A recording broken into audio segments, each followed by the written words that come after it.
Baik, saya akan jawab lagi ya, walaupun saya sudah sering menjelaskan nasab Wali Songo. Jadi Sunan Gunung Jati ini nasabnya bukan ke Ba'alawi ya. Bukan ke Ba'alawi. Bukan hanya Sunan Gunung Jati saja. Wali Songo semuanya nggak ada yang Ba'alawi. Dari namanya, dari gelarnya saja sudah bukan Ba'alawi. Syarif Hidayatullah.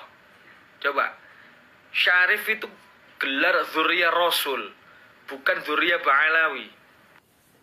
Jadi saya ulang lagi, Sunan Gunung Jati nasabnya bukan ke Imam Alwi Amul Faqih ya. Imam Alwi Amul Faqih ini Ba'alawi, dari Yaman. Wali Songo nggak ada yang keturunan Yaman sama sekali. Apa mereka dzurriyyah Rasul? Jelas. Wali Songo ini dzurriyyah Rasul. Ada yang dari Sayyidina Hasan, ada yang dari Sayyidina Husain. Nah, biar yang lainnya nggak nanya-nanya lagi, bantu share video ini ya.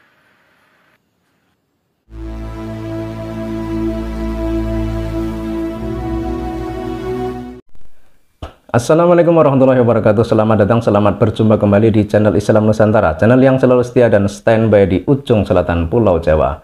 Beliau tadi adalah Syarif Zulfikar Al-Idrisi. Sudah jelas bahwa nasab para Wali Songo itu bukan dari jalur Ba'alawi. Artinya mereka tidak satu jalur dengan kelompok Habib yang ada di Nusantara ini. Dan mereka, para Wali Songo ini adalah sudah terbukti sebagai dzurriyyah Kanjeng Nabi. Dari para dzurriyyah Kanjeng Nabi dari jalur Wali Songo ini pun juga gelar atau panggilannya itu berbeda dengan kelompok yang dari Yaman. Kalau yang dari jalur Wali Songo itu sebutannya ada yang Sayyid, ada yang Syarif, ada yang Sajidah, ada juga yang Syarifah. Jadi tidak ada yang bergelar Habib. Namun kalau kita lihat sekarang ini di Indonesia ada semacam penggiringan opini seolah-olah para Wali Songo itu tersambung ke Ba'alawi. Namun nyatanya tidak.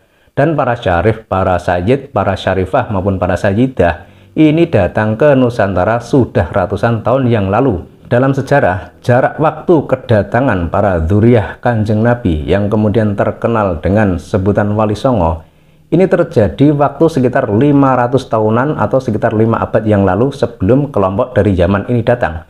Jadi yang pertama kali datang ke Nusantara dan mengislamkan penduduk di Nusantara itu adalah para dzurriyyah Kanjeng Nabi yang datang awal, yang kemudian terkenal dengan sebutan Wali Songo. Memang sebelum Wali Songo datang dan berdakwah di Nusantara, sudah ada beberapa orang, beberapa sayyid atau syarifah atau juga sajidah yang datang menyebarkan Islam. Namun karena mereka tidak terkoordinir, artinya mereka datang individual atau dalam kelompok kecil, maka belum berhasil mengislamkan penduduk di Nusantara. Dan di era Wali Songo inilah keberhasilan dakwah Islam di Nusantara. Jadi para dzurriyyah Kanjeng Nabi lewat jalur Wali Songo ini sudah banyak sekali tersebar di Nusantara. Ada yang tetap menggunakan gelar Sayyid, gelar Syarif, gelar Sajidah maupun gelar Syarifah. Tapi yang lebih banyak lagi adalah tidak menggunakan gelar tersebut. Tujuannya apa? Ya salah satunya agar dakwah mereka bisa diterima oleh masyarakat Nusantara. Dan mereka juga menikah dengan orang-orang pribumi Nusantara. Sehingga meski mereka benar-benar keturunan Kanjeng Nabi, tapi seolah-olah tidak ada jarak antara mereka dengan penduduk Nusantara. Mereka tidak membatasi diri dengan klan atau marga. Mereka benar-benar menyatu, benar-benar membumi dengan penduduk Nusantara yang kala itu belum menjadi negara Indonesia. Dan keberadaan mereka ini juga diakui oleh dunia bahwa mereka ini benar-benar dzurriyyah Kanjeng Nabi. Maka sebenarnya tidak berlebihan statement dari Kiai Imaduddin Utsmani yang didukung oleh rakyat Indonesia yang pribumi, yang meminta para habaib yang mengaku keturunan Kanjeng Nabi untuk melakukan tes DNA. Tujuannya apa? Ya agar semua menjadi jelas dan terang. Toh seharusnya kalau para habaib yang ada di Indonesia ini tidak meragukan diri mereka bahwa mereka adalah dzurriyyah Kanjeng Nabi, harusnya mereka berani dan melakukan tes DNA. Dan selain diadakan tes DNA, Kiai Imaduddin Utsmani dalam satu videonya juga siap jika diadakan diskusi ilmiah tentang temuan beliau yang membahas soal Habib yang ada di Indonesia ini, dipertanyakan kebenarannya. Benarkah mereka masih dzurriyyah atau keturunan Kanjeng Nabi atau bukan? Dan harusnya pihak habaib yang bersangkutan juga tidak mudah tersinggung atau marah jika Kiai Imaduddin Utsmani mempunyai kajian ilmiah yang demikian itu. Harusnya mereka mau dong kalau dilakukan tes DNA. Jadi yang dipersoalkan rakyat Indonesia itu adalah segelintir oknum Habib. Benarkah mereka itu dzurriyyah Kanjeng Nabi? Jadi bukan malah sebaliknya, malah yang disuruh tes DNA Kiai Imaduddin Utsmani. Kalau beliau itu, Kiai Imaduddin Utsmani itu tidak mengaku cucu Nabi, jadi tak perlu kiranya dipermasalahkan tentang nasab beliau.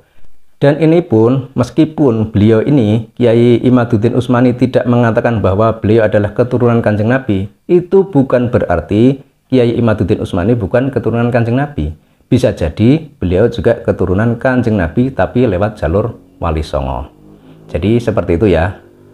Salam waras.